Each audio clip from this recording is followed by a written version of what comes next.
With a final record of 51-10 and a Final Four finish in the Division II World Series, to say the GVSU softball team had a good season would be an understatement. The 51 wins is good for the second most in program history, while the World Series appearance is just the team's fourth. Joining us now in studio to talk about the season is head coach Dana Callahan and senior student athlete Kaylee Reinert. And coach, I'll talk with you. I just said all the big things you guys did this year. Now that you've had about a week to kind of reflect, what does this season mean to you? Oh, it's just one of those unforgettable seasons. You know, we had such a good group of players and great parents, great support from fans and administration and everybody that followed us. It's just one of those things that you're going to remember for the rest of your life.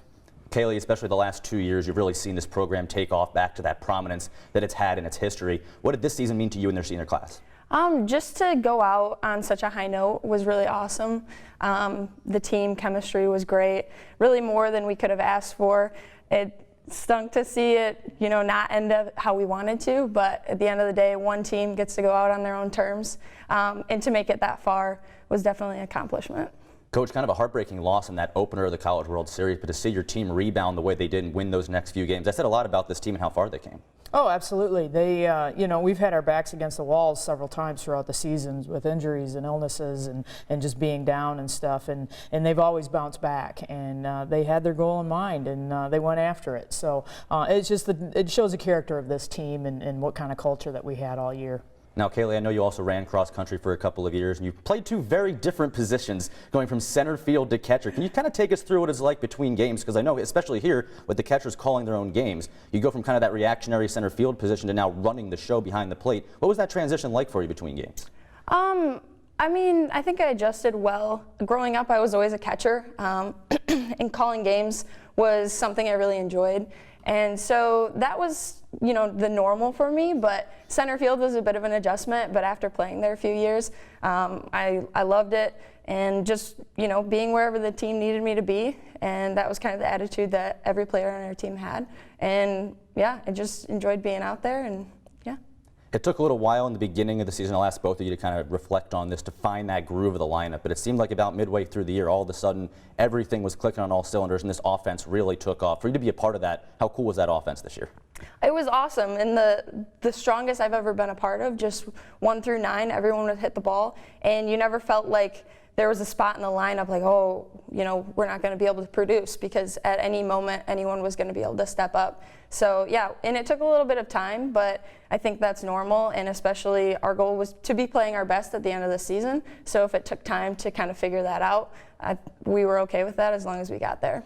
And Coach, you were talking about this whole year about, you know, we're winning while still figuring things out, and then it kind of all came together for you. Yeah, you know, I mean, you have several freshmen on the field, and you never know how they're going to respond. And so, you know, you're trying to find their comfort zone. You're trying to find the comfortable spot in the lineup that hitters feel their best, they're most confident. And, you know, it took us a little while with experimentation, and I think we got there, and we were finally firing on all cylinders. But yeah, the freshmen, you know, you never know how they're going to respond to the next level, so to speak. And they responded more than we could have anticipated, and that put together a really nice lineup.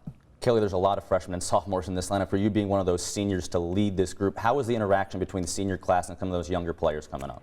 I think just trying to really get them to be confident in their ability, because they are so talented, and I don't even think they realized how talented they were. And so to just say that you've been playing this game your whole life, it's not any different, a little faster pace, a little more talent, but they were right there, and they were ready to play. So just trying to get them to go up there, be confident, and do their thing. You know, every year you guys start the season in Florida and on the road in Lewis in that dome, but to end it, to go to Colorado, to go to that College World Series, as you said, it didn't quite end the way you wanted, but how was that experience for you and the student athletes? It's awesome, and every team wants to get to that point, and there are a lot of teams that don't.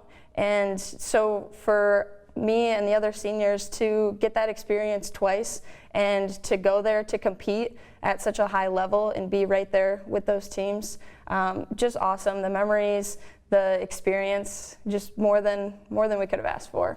And obviously the injury to Hannah earlier in the year kind of put a lot of pressure on Allison in this College World Series. Coach, she was fantastic this postseason. Oh, she was, absolutely. She knew that she was the one we were going to give the ball to, and she took it and she ran with it. And it was just one of those things. We just didn't catch a break every now and then when we needed to score the runs that we needed to support that. But the defense played fantastic. I don't think we had an error in the 4 games out there. So, you know, we were right with every team out there. It was just like I said, we didn't catch that break when we needed it, and but we played as well as we could play, and they left it all on the field, and I couldn't be more proud of them. Every game was close, and to see how tight it was throughout those games, that was really some elite competition for you guys. Do you guys get the feeling, obviously at the College World Series, everything is up a level, but do you guys get the feeling we're playing the best in the nation right now? Yeah, I mean, I think in every team, to get to that point, you have to be playing your best softball. And so for us to be right there with them really says something about our program. And yeah, at the end of the day, you know, one hit, one play can change the outcome of game. And so it's tough when you don't get those breaks, but at the same time, just awesome to be playing that competitive of softball. Since you've had a week now to kind of look back, how do you remember your softball career at Grand Valley State? Just the people and Grand Valley as a whole. I'm so glad I ended up here and met the friends that I have, the coaching staff, and the people. Just proud to be a Laker. Wouldn't change a thing looking back. And Coach, to reflect on this senior class, if you could, Allison, who just got drafted to play in a pro softball league, what does this senior class mean to this program? Oh, they were the glue. They led this team in ways that myself and the coaching staff couldn't do that. And you know, like she said, just bringing the freshmen in, getting them introduced to our culture, and giving them the confidence that they needed to actually create this team. And this senior class is going to be one we miss. It was the first class that I recruited. Kaylee was recruited prior to me as a head coach, but the other 3, you know, so I'm very proud of this group, and we're going to miss them, but the legacy that they've left behind to the younger players, I think, is going to carry on. And then obviously, yeah, you had the knee injury, which is never a good thing, but to come back the way you did and have those last 2 years, that has to be something so special you'll take for you forever. Yes, tearing my ACL, I always say it was the worst and the best thing that happened to me. It gave me this last season, and going out on such a high note, learned about a lot about myself, about the game. And yeah, just coming back stronger, having two more seasons, it's great. And Coach, now as you turn your attention to next season, what can we look forward to coming into the fall next year, getting ready for another great season? You know, we've got 6 freshmen coming in that are planning to come in, and you know, we're just got to kind of figure that out again. We've got some holes that we're going to have to fill with Shannon and Kaylee and Allison, Rachel leaving, and so we'll have some experimentation in the fall, but we've got some talented players, and we're looking forward to getting them on board. Well, it was a great season in 2019. Congratulations to both of you. Thank you. Stay tuned as we recap more Laker postseason action on the Grand Valley State Sports Report.